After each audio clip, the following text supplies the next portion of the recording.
High বন্ধুরা, আজকে এলাম একটা ঘটনা শেয়ার করতে তোমাদের সঙ্গে।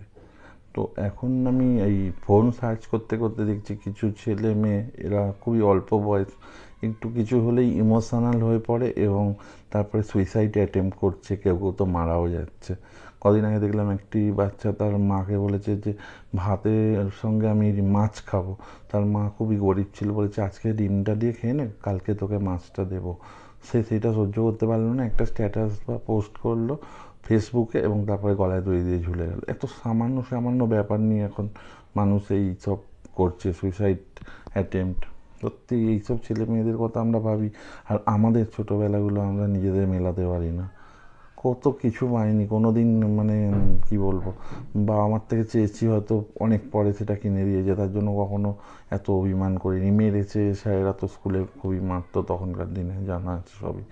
কোনো দিন ভাবিনি যে এর জন্য আমরা এই করবো তাই করবো। একটুতেই হোপ এরা হারিয়ে ফেলে। তো লাস্ট 2023 আমি গিয়েছিলাম এতে বিহারে, রাজগীরে বাইক ট্যুর করছিলাম। তো রাজগীর থেকে যখন আমরা গয়ার পথে যাচ্ছিলাম, একটা জায়গা পড়লো। আমাদের যে লিডার ছিল প্রভাতদাকে বললাম, প্রভাতদা চলো ঘুরে আসি ওই জায়গাটা। বলে কোথায়? ওই দশরথ মাঞ্ঝির গ্রাম। তোমরা জানো না কি জানি না, উনি ওনার ওয়াইফ প্রেগনেন্ট যখন ছিল তখন উনি খুবই, মানে গরিবী মতে ওখানটা, গ্রামটা একটা সাঁওতাল গ্রাম টাইপের। তো একদিন রাত্রে তার প্রেগনেন্সির খুব যন্ত্রণা শুরু হয়।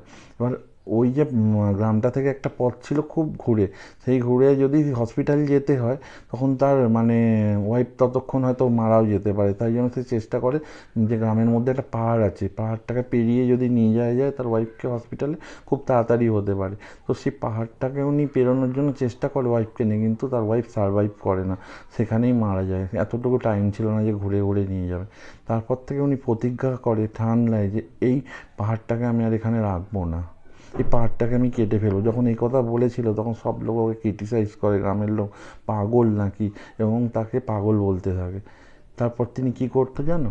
প্রত্যেক দিন আসতো কাছ থেকে, যখনই টাইম পেত, সকাল দুপুর সন্ধে, একটা ছেনিয়ার হাতুড়ি নিয়ে ওই পাহাড়ে চলে যেত, গিয়ে সেই পাহাড়টায় কাটতে শুরু করলো। এবং একদিন দুদিন না, দীর্ঘ 22 বছর ধরে সে সেই পাহাড়টায় কাটতে শুরু করে, এবং কাটতে কাটতে কাটতে কাটতে একদিন সেখানে একটা রাস্তা তৈরি করে। এবং তারপরে সব মানুষ এসে তাকে ভাওবা দিতে থাকে, বা করে ফেললো। কিন্তু একদিন যখন সে শুরু করেছিল কেউ তাকে কোনো সাপোর্ট করেনি, সবাই বলেছিল পাগল। তো 22 বছরের চেষ্টায় সে সেই কাজটা করতে সম্ভব হয়েছিল। এবং সেই লোকটার নাম তোমরা সবাই জানো, দশরথ মাঞ্ঝি। এবং আজকে সেই জায়গাটার নাম হয়েছে দশরথ মাঞ্ঝি মার্গ। আমরা দেখে এসেছি ওই জায়গাটা যখন বিহার থেকে, রাজগীর থেকে গয়ার পথে যাচ্ছিলাম। তো এত সহজে আমরা ছোটোখাটো ব্যাপার নিয়ে হোপ ছেড়ে দিই। উনি যদি হোপ ছেড়ে দিত তো 22 বছর ধরে উনি ওই পাহাড়ের রাস্তাটা তৈরি করতে পারতো না। তো একদিন কেটেই ছেড়ে দিতে পারতো, বা করতেই পারবো না এই ভেবে নিত। তো আমরা সহজে, আমিও চাই যে এটা সবাই ভাবুক যে কোনো দিন আশা ছাড়বো না। একটা কথা আছে না, নেভার লুজ ইয়োর হোপ। হ্যাঁ, তো সেই কথাটা ভেবে আমার মনে হলো যে একটা ভিডিও করা উচিত, তো করলাম।